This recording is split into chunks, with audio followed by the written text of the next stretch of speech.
Лена, хаумахыгыз. Что, прости, Ром, что ты сейчас сказал? Ну, я говорю, Зур Ахмед, что ведешь эту программу вместе со мной. Так, Ром, я снова не понимаю твой язык. Вчера ты меня забросал словами непонятными, сегодня продолжаешь еще хуже. Что происходит? Не беспокойся ты так. Просто я решил внести немного разнообразия. Ведь сегодня день башкирского языка. Тебе вот, к слову, не помешало бы подучиться.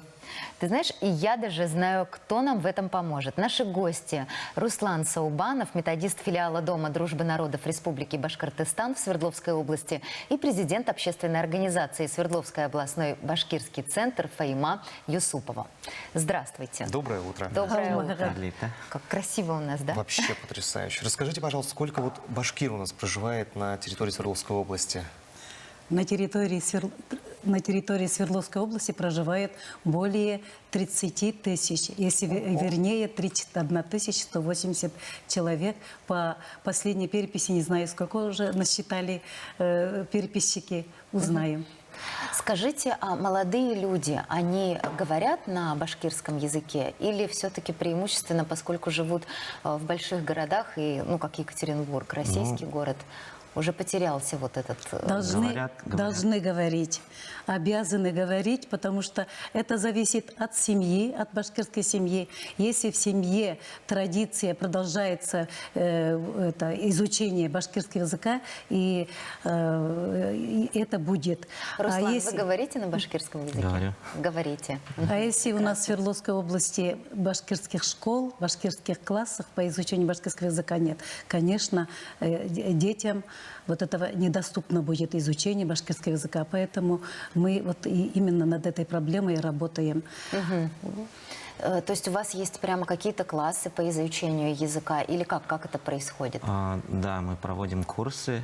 На данный момент работает... Да, в Чкаловском районе в 31-й библиотеке мы проводим воскресные классы. Есть у нас воскресный класс по изучению башкирского языка. Также есть еще в Верхней Пышме воскресная школа. Там тоже изучают башкирский язык. Ну, вот мы с Ромой видим, что сегодня столько красоты вы принесли. Расскажите нам, что это. Ну, для начала, вот это красивая посуда. Я фанат красивой посуды. Расскажите, что это. Это посуда, это, можно сказать, кумысница. Гостей встречают, сюда наливают кумыс и подают, ну, в основном почетным гостям. А кумыс – это национальный башкирский напиток? Да. Кумыс, да, традиционный башкирский напиток. мед, брендовые продукты Башкортостана. Ой, мед, кстати, да. Вот. А мед, вот расскажите, как он вообще, ну вот какой вот он, чем он же... башкирский мед отличается. Потому что Башкортостан самая экологическая республика, экологическая природа. И раз экологическая это республика, то пчелы собирают нектар из самых природных экологических растений. Есть еще особый мед у нас, бортевой мед. Он такой уникальный мед, который вот улья пчел именно на деревьях находится. Ух ты, я даже не знала, что такое бывает. Да, это в Бурдянском районе Башкортостана. И что, будет отличаться мед по вкусу? Да. Обалдеть. Круто. А вот что за фигурки? Вот там матрешка прям вот в чистом виде, русская матрешка. Ну, это, мне кажется, это тоже матрешка. Да. Расскажите, да, матрешки, но это уже... Ну, такие элементы, наверное, декора. Нет, это... Декор такой уже более современный. Эта матрешка уже разрисована на башкирский лад. Башкирский, видите, на голове у матрешки кашмау, как у меня. Вот это головной убор называется кашмау. Это кашмау надевают на девушку, когда замуж выходит. Вот видите, я замужняя женщина. Очень красиво. Так, слушайте, интересно. То есть матрешка, получается, тоже замужняя. Да. Девушка, парень, видите, головной убор, камсат бурек надели на него. Так что на курае играет. Да, я вижу, да, что это не русские матрешки, да, русские матрешки, башкирские матрешки. И вот еще раз сшитый у вас здесь предмет, назовем его так. Расскажите, что это такое. Тоже очень красиво. Вот это нагрудник. Это надевается поверх камзола, поверх платья. Вот.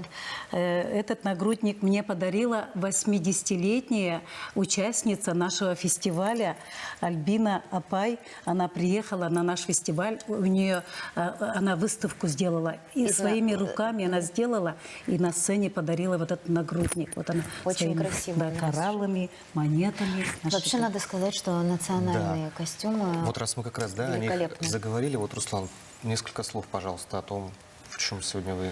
Так, хотите. ну это на мне елян. Одевается в основном на праздники. Раньше его тоже одевали, но он был не совсем такой разукрашенный. На голове у меня бурык, тоже национальный головной убор. Делается из шкуры лисы, бывает из волка. Вот, кстати, шкурлисы, вот не жарко?